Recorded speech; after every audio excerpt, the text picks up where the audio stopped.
Ever wake up with your brain racing but no idea what to do with it, or just have a lot on your mind and looking for a better way to start your day?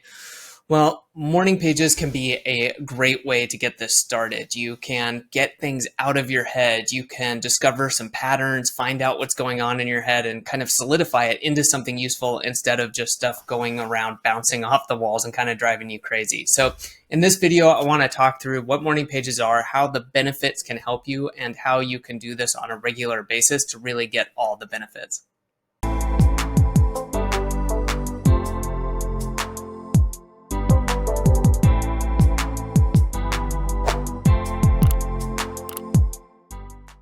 I'm Adam with the Productivity Academy, and let's start with the question, what are morning pages? In case you're not familiar and you came across this, I just want to briefly cover this. So this was a term that was coined by Julia Cameron in The Artist's Way. So at the core idea of this, the way that this was originally envisioned or set up was 3 pages of stream of consciousness writing each morning. That just means just going. Don't stop, don't judge, you're not editing, you're not revising, you're not crossing out, just do whatever. And I kind of like the idea of that, of just a brain dumping and just getting out anything that's on your mind or whatever comes to you while you're doing this. I think that while the idea is great, it can be difficult. And like anything, there's a barrier to getting into that. So when I've talked to people about this, I've recommended, if you're just getting started, perhaps giving yourself some leeway, and maybe it's 1 page or a certain amount of words or anything like that. But that's a little bit of the background. So let's talk about why morning pages work. So I talked about this in the very intro, but it clears up your mental, your fog or the bouncing or racing thoughts.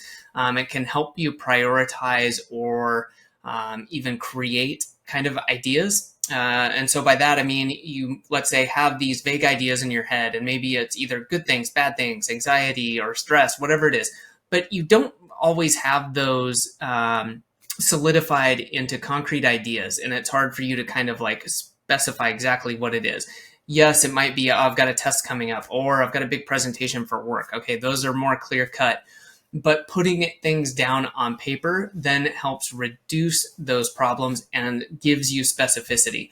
If it's, I've got a big presentation at work, okay, well, now that you've said that, what's the next thing? What is it that's giving you the anxiety? Is it that you haven't gone through it enough? Is it that you're not finished making the slides? Whatever it is. And you can find ways to reduce your stress, anxiety by being more specific, and that points you in the direction of, hey, this is what I should be doing.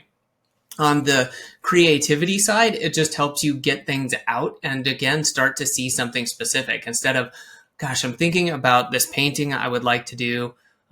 Painting sounds neat. Painting, okay, what do you want to paint? You know, there's a tree outside my house. Oh, okay, well, I've seen birds in there. Well, I'm going to go paint a bird. Great, go for it.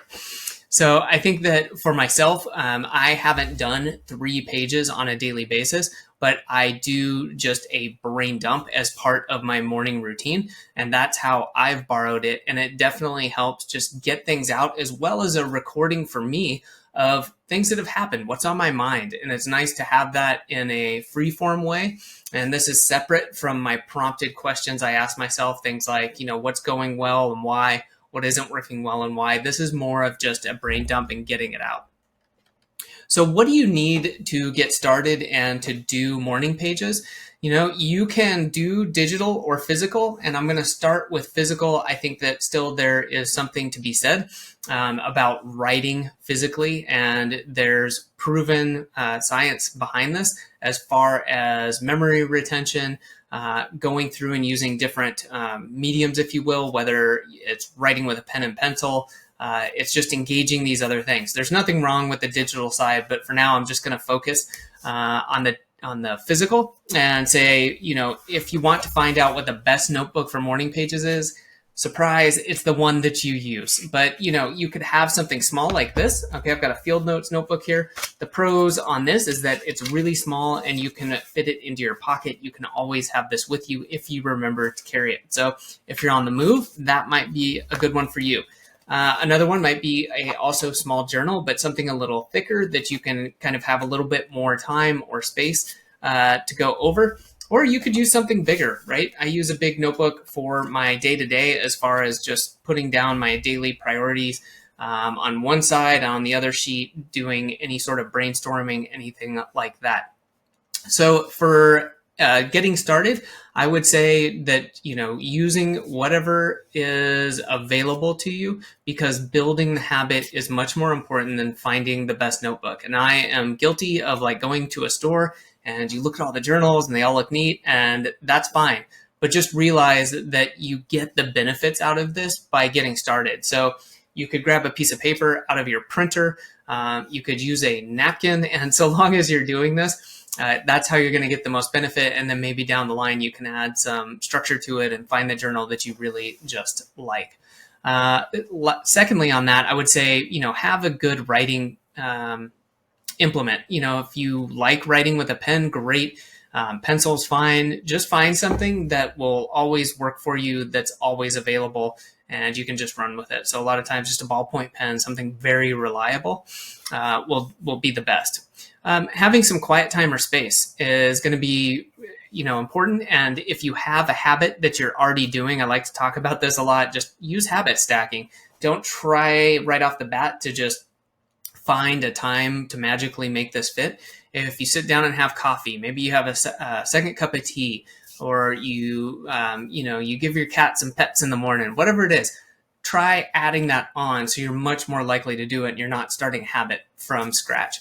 And you can get this done, in 5-10 minutes. That's another way I've seen this. Instead of saying 3 pages, you could give yourself a timer and just say, hey, I'm going to write for 5 minutes. And, whatever I get done, that's what I get. So we talked on the physical side and a little bit about the digital. Can you type it? I think so. I just, again, highly recommend that you do this by hand at first, just to get it out and to give yourself some creative space. If you want to do a doodle, if you want to draw some connections, that can be much easier. But, is it going to be bad if you do this digitally? No, of course not. I think that any way you do this is going to be helpful. Something you might be thinking about is, what should I write about? And again, a lot of this, you can have a lot of positive things come out of just having some free form time. But if you need a prompt or you need some tips, that's not a bad thing. Getting started, with maybe 1 or 2 prompts can be helpful so that you get started and then just let it go wherever it goes. So a couple good ones are, what's on my mind right now, or what has been on my mind.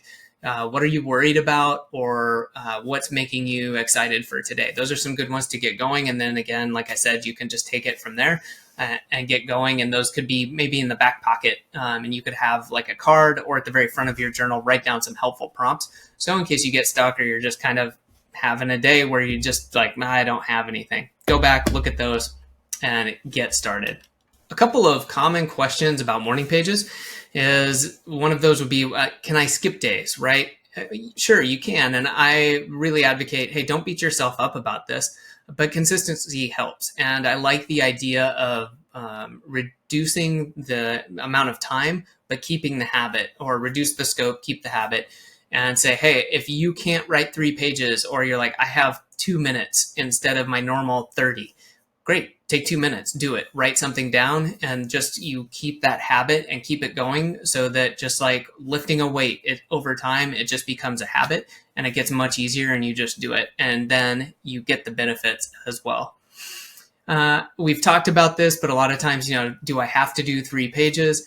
No, do what you want. And I really do advocate for starting smaller. 3 pages can be a lot for someone, especially if you're not used to writing 3 pages by hand. That can be quite a bit. So either give yourself something you think is doable and grow that habit over time.